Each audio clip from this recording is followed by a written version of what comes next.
there are many different ways to do this. And for me, the most powerful and also most simplest way is to raise the temperature of the water, to raise our own energy, to raise our own vibrational force.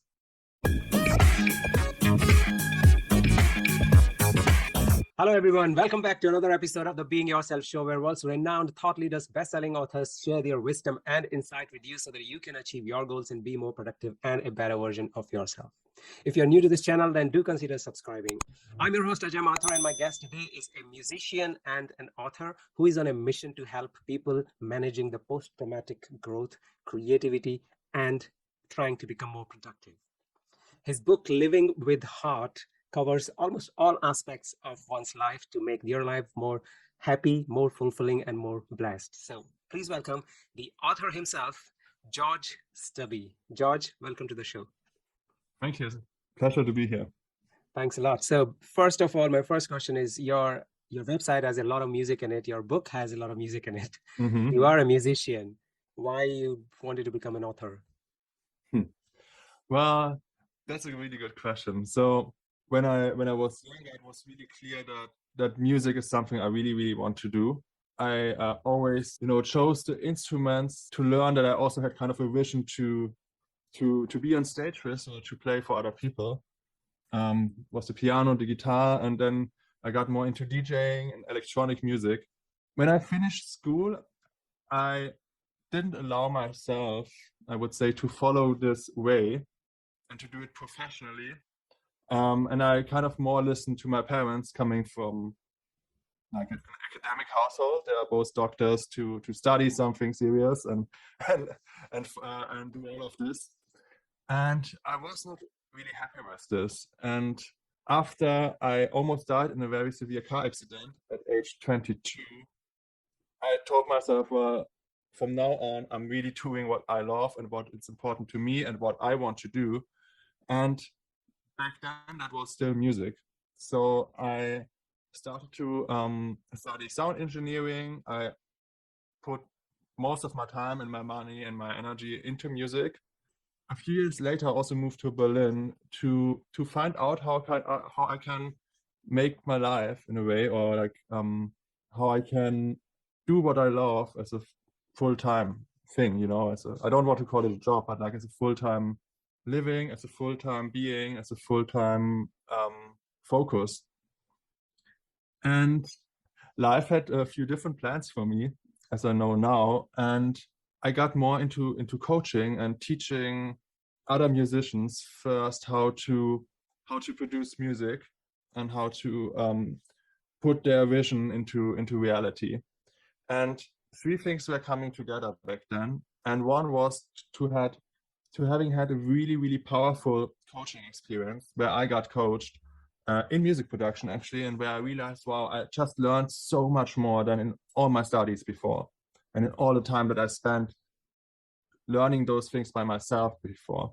So I really had this experience and thought, wow, that was really, really powerful.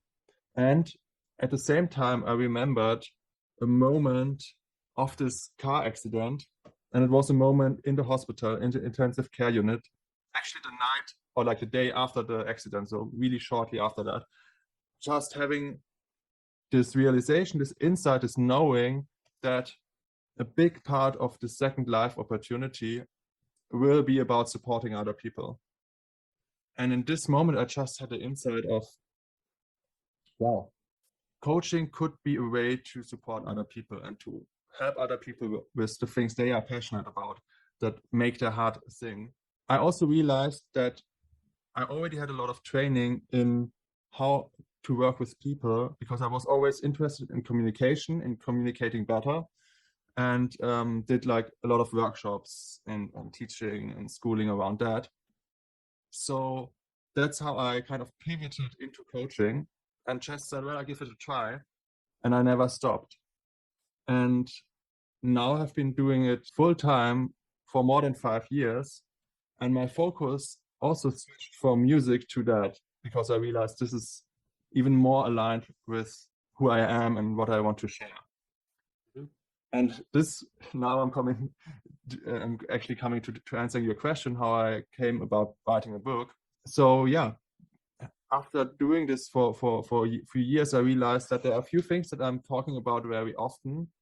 And I thought it would just be a better way of service to my clients if I would write all those things down in a book. I could hand them the book and say, first read this book, and then let's talk about your experience reading it, what you learned from it, where you want to go deeper into it, what you maybe don't understand yet, what you see differently. And I thought it would be a great service to use the one-on-one time that I have with my clients in an even more efficient way, and in a way that we can go even deeper.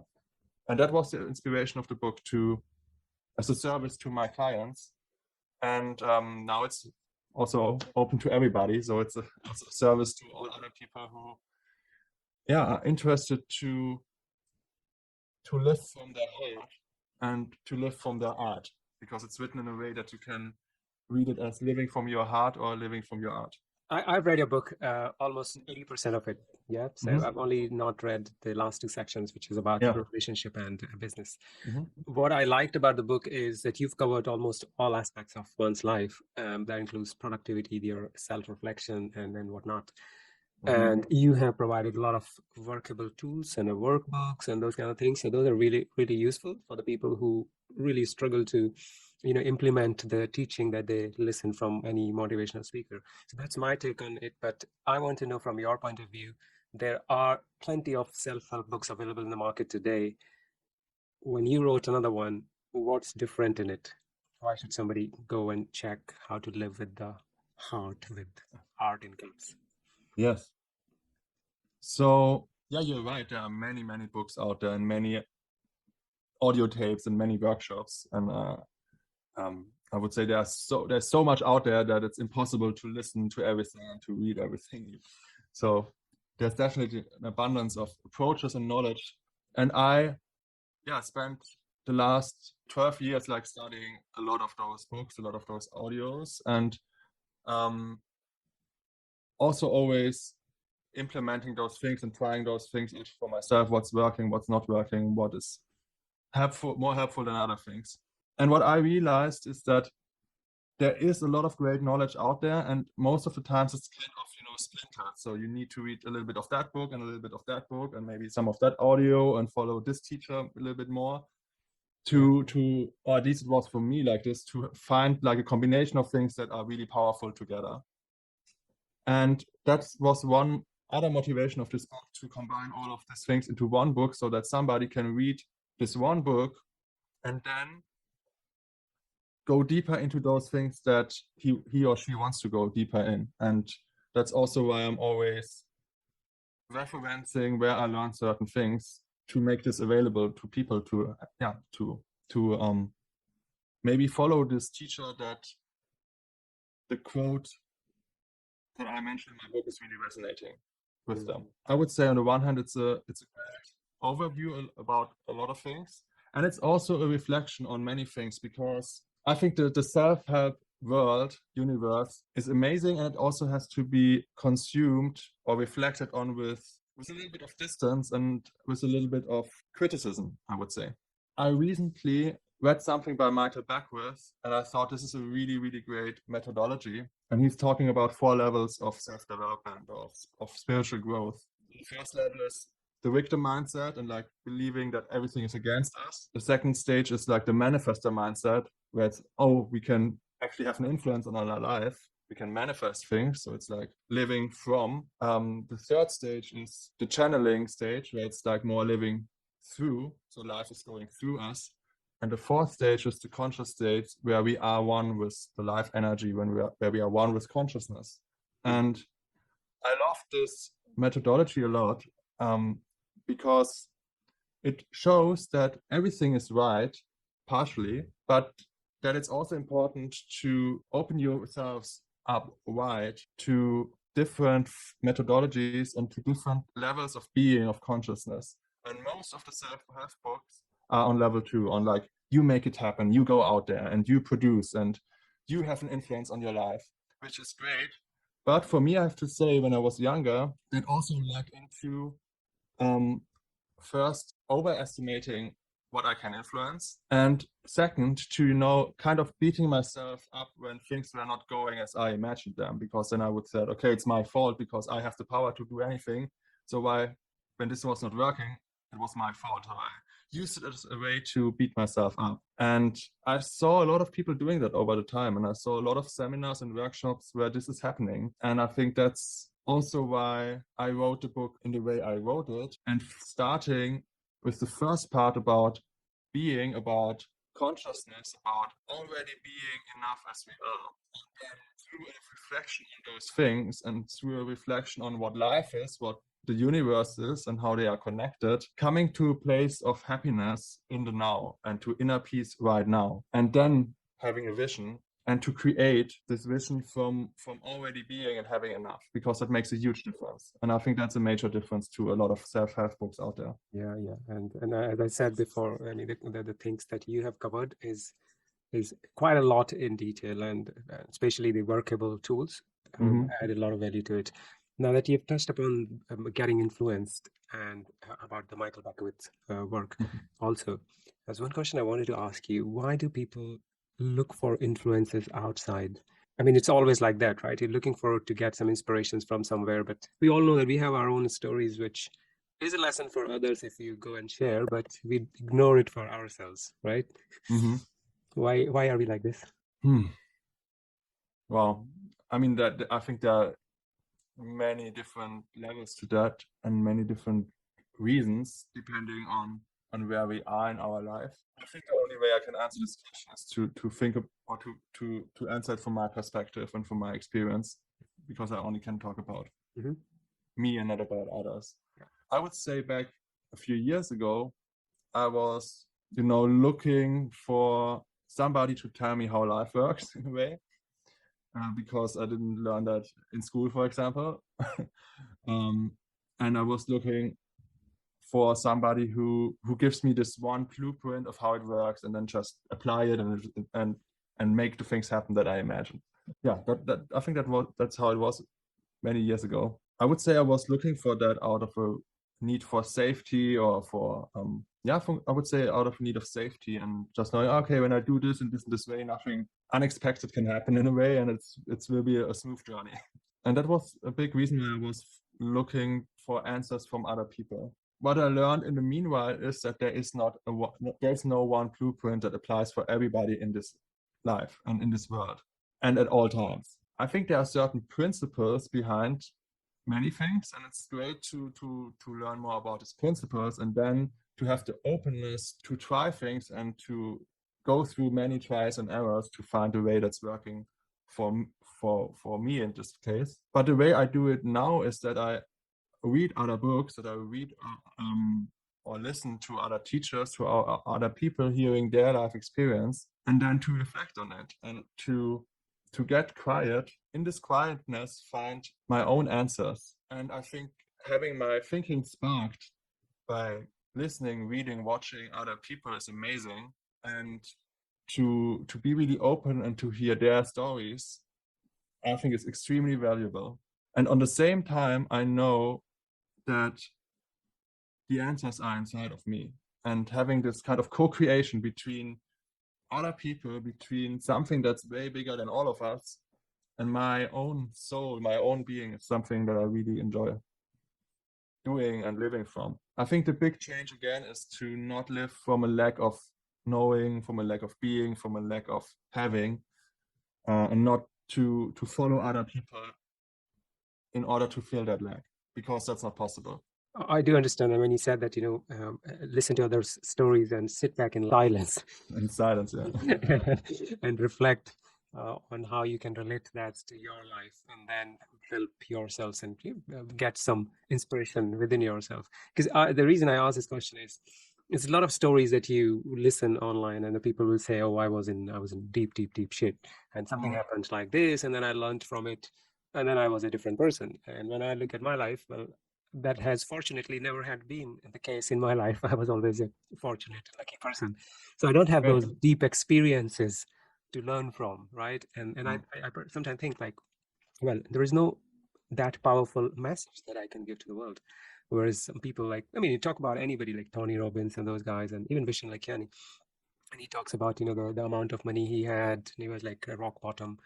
And they all have gone to that level where they kind of learned and bounced back. And that's the reason I asked you this question is how can I find that inspiration from myself? So I will put it into two different sections. One is I want to know your answer because you may have done some self-reflection and identified who you are. So I want to know who is Georg Stuby first. And then for my audiences, how one can find out who they are and what is their purpose. Yeah. Great question. You know, what came to mind right now is that, you know, there are different ways to answer that. One way would be to stay on the superficial level and, you know, tell you, okay, I'm George and I'm a white man and I'm six tall and I'm having a Swiss passport and I studied psychology and I'm a musician and all those things. All of that is true because that's like the outer appearance in this moment. And I think just answering it in this way would really cut out so much and like cut out the essence. When I would answer, or when I'm answering this question who I am on a deeper level, then this sentence is coming to mind that I am not God, but God I am. So that I am part of the divine, of this unbelievable, beautiful and powerful life energy that is in everything on this planet, in everything, in every living being, in everything, and that this is the true essence in everything, and that this essence is not from this world of form, it's from the formless, and because of that also can never be damaged or hurt in this world of form here on this planet. I really love the metaphor that we are all like a vast ocean, like an open ocean, and that through many things like our upbringing, our education, society, and so on, we kind of consciously or subconsciously build more and more icebergs on this ocean. And it can be really, really difficult to navigate our ocean with all these icebergs on it, especially if you never reflected on those things. And I think that's answering the second question already, like how to really know who we are, is to, for me, it's about letting all these icebergs melt and coming back to this openness. There are many different ways to do this. And for me, the most powerful and also most simplest way is to raise the temperature of the water, to raise our own energy, to raise our own vibrational force. And I think this is what all the spiritual teachers are talking about. And for me, the approach, let's say, that made it the most simple is called the 3 principles. And this is, it's about like really reflecting on how we are all connected to the divine, how we all create our experience through thought, through thinking, and how we all have an awareness where we can experience what we are creating. An openness to that, and an openness that the world is not how it seems, is really, really key to that. As I already said, there's no one blueprint to life, and there's also no one blueprint to finding yourself. And it's not working in a way of, okay, answer these 4 questions and do these 4 things, and then you will know it. It's just not working like that. It's every journey is individual, and there are some principles and some similarities between those journeys, and it's helpful to know those. But everybody has to go on his own journey and really do it and to experience it. It's like when you look on the map how to get from, let's say, from Berlin, where I am right now, to Italy. You can read this map in all its details and know everything about this journey and about the distance and how to get there and everything. But when you never set out to this journey by yourself, you've never been to Italy and you've never experienced it by yourself. So having this first-hand experiences is super, super important. For me, it's always again and again about accepting where I am right now and getting into gratitude for what's in my life right now. And through that, calming down and getting into a lighthearted and nice feeling. And then through that, being able to hear my intuition or my inner guidance, my inner wisdom, and to follow that. and that will lead you to who you really are and what's really important in your life. And I always love this quote from Steve Jobs that you have to go on the journey and live it, and to trust that you have to trust in something, no matter what, to set out and to experiment and to live. And that only in hindsight, when looking back, it's possible to connect the dots and to see like the bigger picture. And I think that's one of those principles of how to find yourself, or how to find what you want to do in this lifetime. Yeah, it nails down to the self-reflection, really. And I think there is in one place, I'm just reading out from your book now, you have some how to integrate self-reflection in your process. And you've given some steps on how to do that. Identifying your biggest wins, things that worked well, things that didn't work well. How will one make sense of it? Can you give us some more example to how do we integrate self-reflection into your day-to-day routine? So yeah, I can tell you how I integrated it into my routine. I really, really love those moments before I fully wake up or before I fall asleep, because these are the moments where we go through different kind of brain waves to the slower vibrating brain waves like alpha, theta, delta. And these are the brain waves that are connected to our inner world, to our subconscious. Or some people would also say to the supernatural, to the divine, to the big power.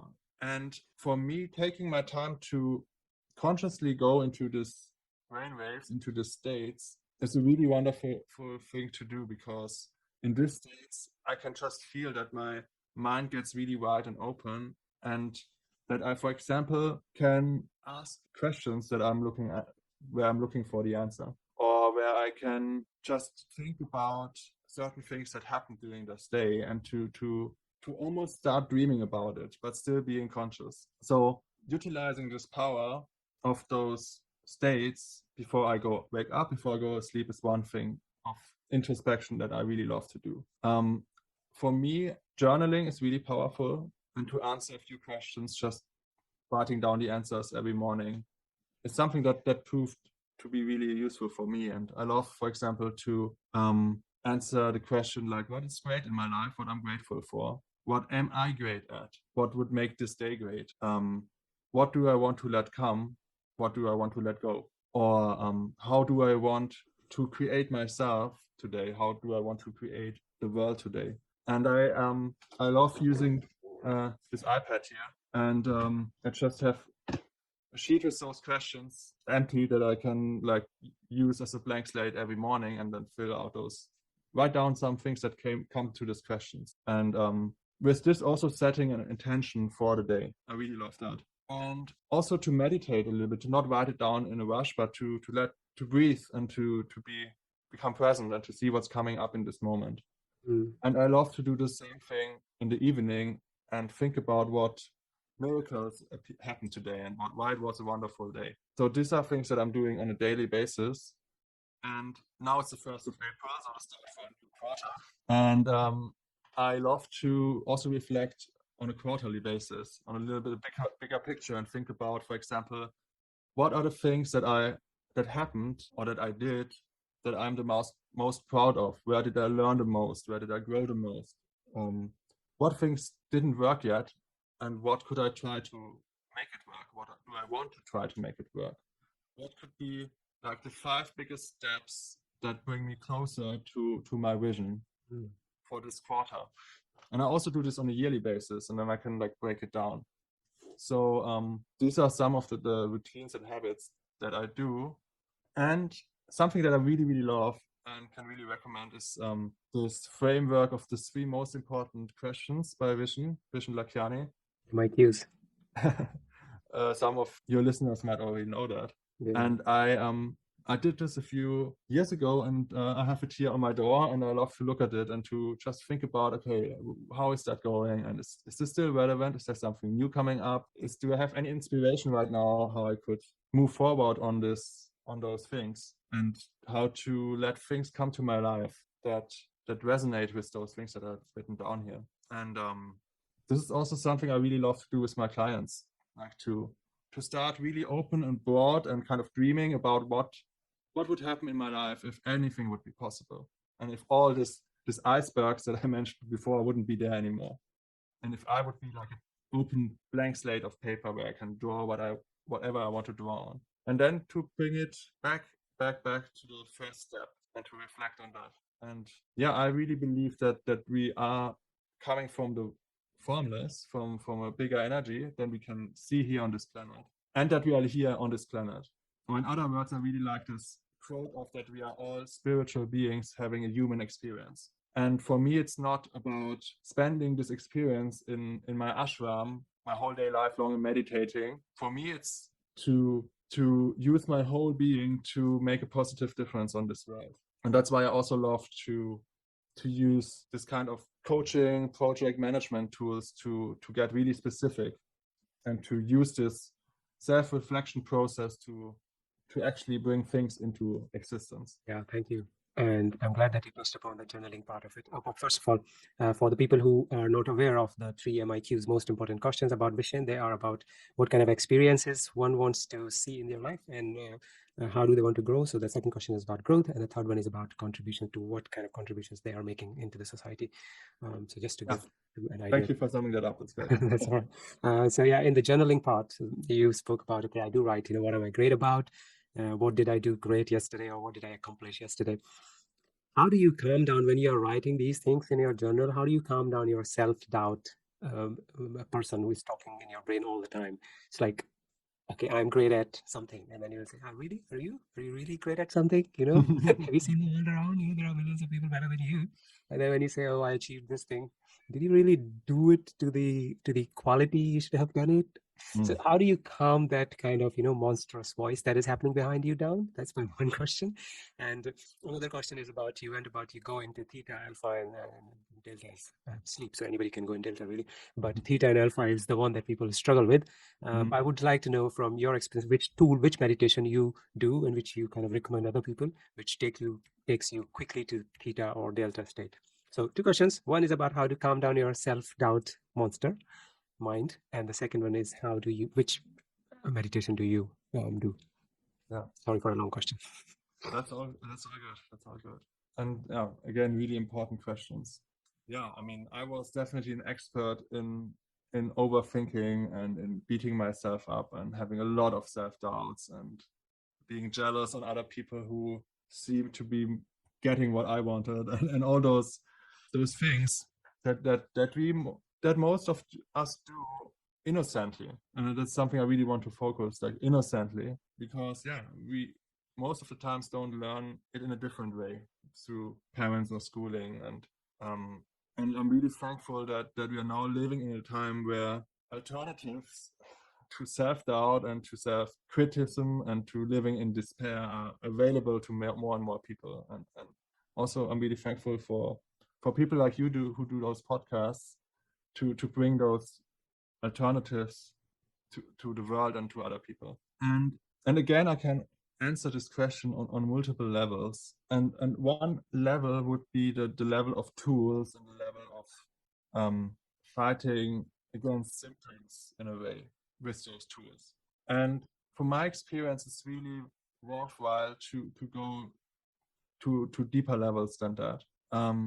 And for me, it made a massive difference to raise and to deepen my understanding about how the experience here on this planet works for us humans, and to deepen my understanding about that we are all thinkers, right? That we all experience everything on this planet through thinking, our internal world and also our external world. Without thinking, I couldn't have any sensual experiences, for example.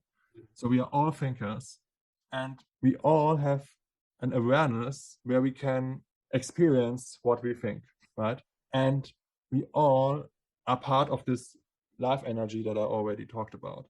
And feeling insecure or feeling not good enough or feeling self-doubt is always coming from our own thoughts. It's always, when I feel like that, it's always coming from my own thinking. And it can get really painful, right? And when we are in those states for a long time, it might not stop with self-doubt. It might go on to panic attacks or to suicidal ideation. And I'm talking from experience, so I've been to these places. And nowadays I know that all of these states are like big warning signs that are getting bigger and louder to let me know that I'm caught up in my own thinking and that I'm caught up in negative thinking. And it's really important to have that. Similar to feeling physical pain. When I, for example, put my hand on a hot stove, I want to feel the pain because then I can, oh fuck, I'm just having my hand on a hot stove and I can pull it back and save myself. Right? On this level, it makes sense to a lot of people. And it's the same with all so-called negative emotions. And in this light, feeling of insecurity, of self-doubt, are an invitation to slow down and to breathe and to get into acceptance and gratitude for what's already there and what's already here in my life in this moment. And to kind of wake up from, wow, I was just thinking a lot of self-doubt and a lot of negative stuff that mostly is not true when I look at it, or also can mostly see from a different perspective, because there are always different perspectives to think. And, you know, when I think about, oh my God, I'm doing a mistake, or I did a mistake, and again, I didn't reach my goals. And again, I don't know, somebody I was making a proposal for didn't sign up as a client. And why am I such a loser? Then, of course, I will get this kind of feelings of self-doubt. When I find the perspective of, well, this is all just feedback that I have not found the way that's working. And if I'm keep on practicing and experimenting, I will find this way, then it feels different. So for me, it's really doing the opposite of what most people would tell you. It's about slowing down. It's about, well, I feel a lot of self-doubt, and that's okay. And I know that on a different day, it will be different. And then I know this is a day where I can slow down and meditate and not push myself and not punish myself for that. Because, you know, I was lucky enough to be in the room with very, very, very famous people. Like, I don't want to tell any name, but it would be people that really like everybody in the world knows, like famous singers, for example. And it was incredible to hear that also these people have moments of self-doubt, right? And it was also really humbling to hear that and to know, hey, it's okay. And first of all, having those thoughts from time to time is not wrong. And even with having them, you can get everything that you ever dream about. And we don't have to punish ourselves about that. And that's also maybe tying back to your question a little bit earlier of who I think I am, or, you know, I know that I'm a human being, I'm a soul, and I know that everybody shares those experiences on this planet. And that's something that I think is also really connecting us and brings up compassion. And that's the last thing I want to say to that, is that when I do workshops, I really love to bring people into a moment of vulnerability. And one way I do this is to ask the question, what would you like to let go in your life? Write down 10 things just to get your thinking going and to go a little bit deeper than usual. And then to circle the one thing that has been with you for the longest time, or that you feel has the biggest impact on your life. And then people are doing this, and the next step for me is to invite them to share this one thing and to read it aloud. And I see shocked faces, and somebody starts, and after a while it gets easier and easier for everybody to do this. And it's fascinating to hear how similar the topics are, and how even the people who look really secure and strong and muscular share that they maybe have feelings of self-doubt, or that they're afraid that they're not reaching their goals, and all those things. And these are also ways to get deeper and deeper into ourselves and to other people, and to realize more and more that it's okay to have those thinking, and that it will get less and less the more we open ourselves up, open our hearts, and the more we connect to spirit, and to let those things come to us. And you also asked about my favorite ways to go to alpha and theta. And for me, it's hypnosis. I love to be hypnotized, and I love to do it with other people. And for me, I haven't experienced anything else that calms me down so quickly than hypnosis, and also self-hypnosis. And there are amazing recordings out there. I think some of the things of Vishen are wonderful, really wonderful. The Silver Ultramind system is a form of self-hypnosis and hypnosis. And that's something that was great to learn for me, for sure. So that's the way how that I would recommend to do. And for me, still having a one-on-one experience with somebody who guides you into those states is the most powerful one. So if somebody from the watchers or listeners wants to experience this, I would really recommend to find a great teacher for this. I do ask this question because a lot of people do struggle to get into meditation. They do try it and they will say, okay, I have 10 million things that I generally don't think about, but when I sat to do meditation, they all came together and I just can't focus. Yes. True. I just talked actually to somebody who shared that. And, you know, the Western society is a great teacher for how to distract yourself from yourself and how to deny things that are important for you and how to push those things as far away as possible. And of course, it can be scary when you stop distracting yourself and all those things are coming at you at once. And when you are alone with your own thinking. And I mean, do you know like Vipassana? It's like 10 days of silence. It's intense. I've done it. It's intense.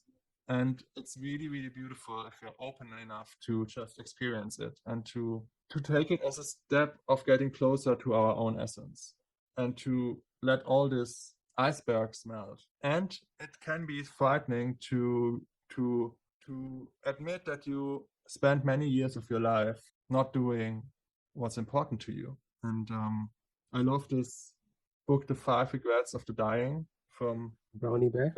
Exactly. And she says like the 5 things that people regret when they die is that they lived a life based on other people's rules and not their own, that they didn't express their feelings, that they lost contact to dear friends or family because of work, that they worked too much, and that they didn't let themselves to be more happy. And I don't want to have any of those regrets when I die.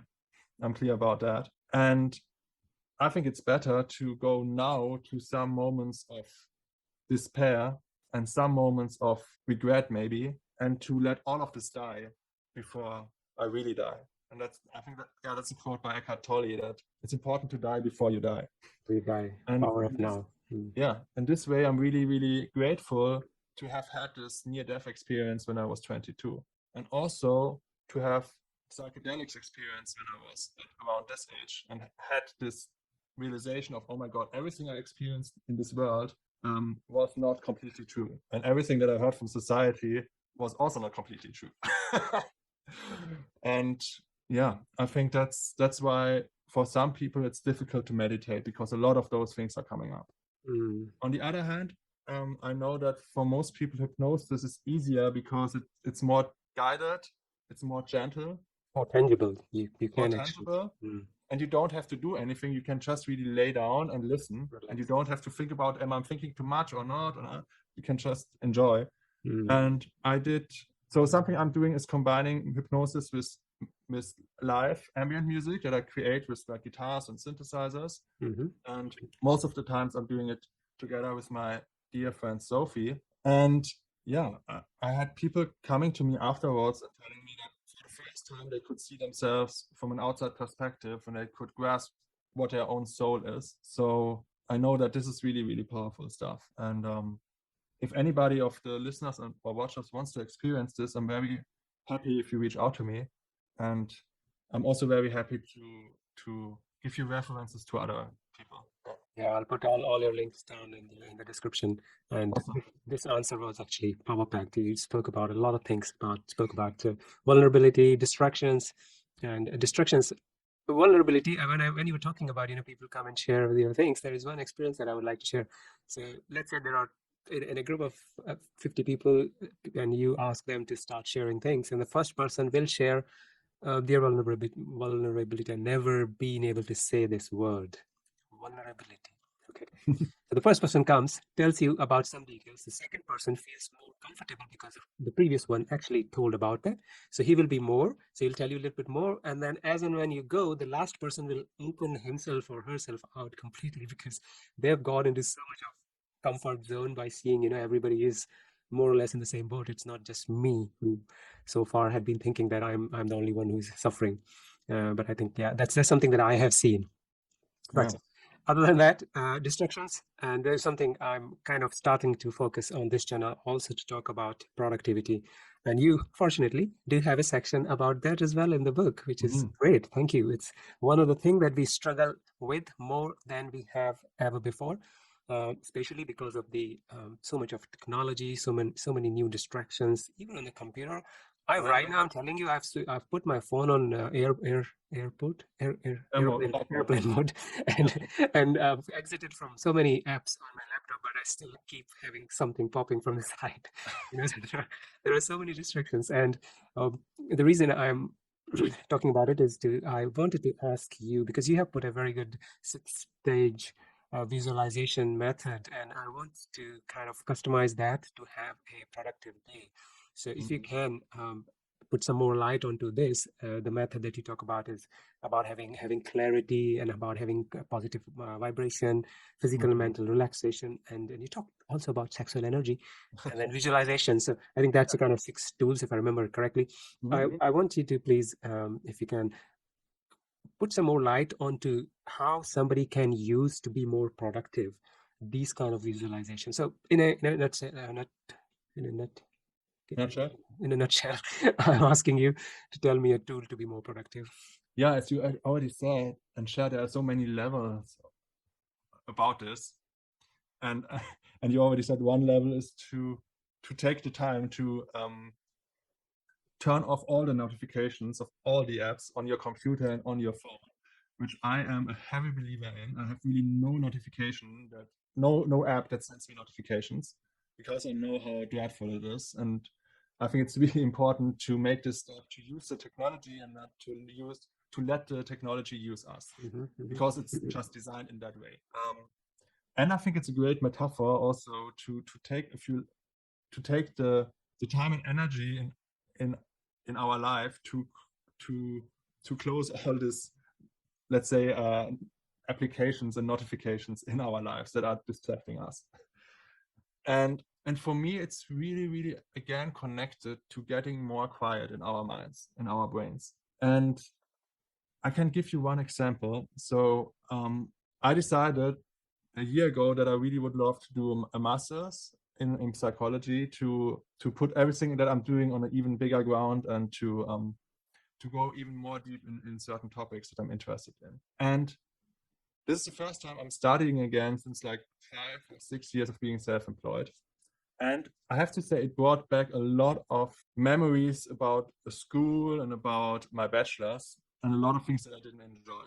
And I realized that I very often felt a deep anger about certain professors or students or the system of university by itself. And I would say wasted quite an amount of time of being in this anger and like thinking about, oh my God, this professor is so stupid and what he's teaching is like rubbish, and why do I have to write this fucking paper and and all those things. And if you want to be productive, that's maybe not the best thing to do, right?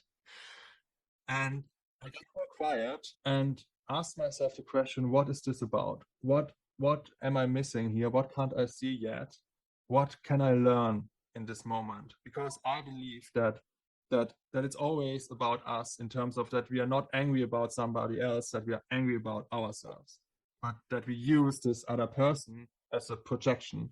So ask myself, what can I learn here? And what quality can I bring to my life that would make this easy and resolve? And on top of that, I talked to a very dear friend of mine, and we meet every quarter to coach us and to check in. And I just met him about a month ago, and we also talked about this. And it got very obvious that behind that anger, there was a hidden fear of not being able to live up to the expectations that I thought those professors or the students had on me. So it was a fear of not being good enough. And through once again seeing that all of this was just in my head, in my thinking, and that I can just like really open my hands and let it go, I got more quiet again, and this anger is gone. And now I can just do the things that are required of me in this master degree. And through that be way more productive because I'm not wasting this time in my head. And from this perspective, again, I think that's the most powerful level, because then I could have done the more coachy way and say, okay, what kind of systems can I put up to make myself more productive, and what kind of habits can I create to be more productive? But I would always have kind of worked against this underlying current of anger in this case. So for me, this story is about how powerful it is to let go more of the things that we don't need anymore, and to get more and more quiet, and to get more and more into a feeling of inner peace that is not connected to things that happened in the past and not connected to uncertainties in the future. And I really, really believe and know that this is possible no matter what we have experienced in our lives. And that this is really a dignity of how this whole system we are living in is designed. And when it comes to visualization, I think it's a powerful tool for productivity, because I'm getting more aware of what I want to do and what I want. And it's a little bit like going to a grocery store with a shopping list, and then and to look for the things that are on this list, and to buy them and then leave, and not just wandering around for ages thinking about what do I want, and do I want to do this or this, which can also be fun, but maybe not every day, right? So for me, visualization is about clarity and about focusing on the things that contribute to how I want to contribute and how I want to give back. And I put some inspiration and some thoughts and also science in thinking about how would I create a visualization journey for somebody who doesn't have a lot of experience with this yet. And I realized the best way I can do this is in a guided hypnosis or in a guided meditation, because then people can just listen to it and they don't have to read and, okay, now I'm doing that, and then, okay, now I'm meditating, and okay, now do that. That's like not that practical, right? And some things that are involved in that you already mentioned. And one step is gratitude and getting into a good feeling, because when we are in a positive feeling, we are more open-minded, we are more focused, we are more calm, and the visualization will just hit deeper and be more powerful. Another level that you mentioned is sexuality, sexual energy. And I integrated this because I think the sexual energy is extremely powerful. When you think about it, it can literally create a new life, a new human being on this planet. I mean, what can be more powerful than that in terms of creating, right? And you can read a lot of spiritual writings and read a lot of old wisdom that is also talking about how the sexual energy is connected to creativity and to creation. And for example, when you read like texts from yoga that talk about chakras, creativity and sexuality is in the root chakra and the second chakra. Mm-hmm. And for me, it proved to be really powerful to activate this energy and to spread it in my body before I visualize, and to harness this energy. And that's also something I'm very curious to learn about more in the future, because I think there's a lot of power hidden, and it's very it got dismantled in society through shaming sex and sexual energy, and to put up this whole code of shame and silence on sexuality that it's now lifted but still present in many areas of this planet, and also in the Western society. And those are a few things of the ideas I put into this. And also for this, you can put a link into the descriptions, and everybody who wants to check it out, it's available for free on my website. And it's one of these funny coincidences, because another journey that I really love when it comes to meditation and visualization is the 6-phase journey from Vishen. And I kid you not, I wasn't aware of this before I did what I did. And I just read it even after my book came out, I was like, wow, somebody was thinking in very similar ways that I did, or I was thinking in very similar ways that somebody else did. And I found it really, really beautiful and great. And I also love this journey a lot. And yeah, to combine these different ideas and findings into one very powerful thing is beautiful, and also shows how connected we are all, and how many ideas are present at the same time in very different corners in the world. Mm-hmm. And I was doing I keep reading a lot of stuff, and you know what, this sexual energy thing is part of the meditation that Dr. Joe Dispenza also teaches. And it's part of many other ancient yogic meditations as well. So it's really, really powerful. Yeah. So, George, it's only in the interest of time, I'll have to kind of ask you a couple of more questions because I can see the clock is ticking very fast. Yeah, that's fine. There's one term that I really kind of liked in your book, which is you just have to define it. You don't have to go deep into it, but it's called creative schizophrenia. I was like, oh, what it is. I really wanted to know. So I want to know what exactly you mean by it. Yeah. So this is going back to Walt Disney, and what he did is that he was aware of that he is wearing different hats, different roles in his process, and he was really using this consciously to create more powerfully. And I give you the example of writing music because that's something I did for a long time, or have been doing for a long time. When I compose music, one role is like the crazy musician who wants to try out new things and new stuff and new sounds and new effects, and has a melody in his head and wants to bring that down and experiment. And this role is really, really important, especially at the beginning of a new piece. But at one moment, you also need the role of the editor and the producer, who is a little bit more maybe calm and more focused and says, okay, right now we are working on an album, let's say, and we already have 7 of the 8 tracks ready, and we need this to be on the album. So how do we make it fit to the other things? What do we need to edit? Maybe what do we need to add? What do we need to take out? And then tell the musician to do that. Another role could be to think about sales and marketing. How can we actually promote this? Is this promotable? What kind of story could we create to promote it? And maybe also to give the story back to the musician and say, well, we want to use this story. Can you write something that is in the story, or that makes it more cohesive to the story? And I think this illustrates how many different personalities and roles you need for a creative process. And that's what I call creative schizophrenia, to be aware of this and to use it. And Walt Disney would have really like different rooms. And when he would be the crazy in a good way, right? Like the inspired creator who thinks about a theme park where like his creations are walking around in like human size, and where you have roller coasters, and where you can buy I don't know, the food that he from certain movies or whatever. He goes in one room, and then he goes into the other room and thinks about, okay, how do we make this practically work? And then he maybe goes into the third room, like his finance room, and says, okay, what kind of shit is there? Can we ever make this profitable? And playing back and forth. And many creative people work by themselves, and they don't have a team to bounce back and forth these ideas.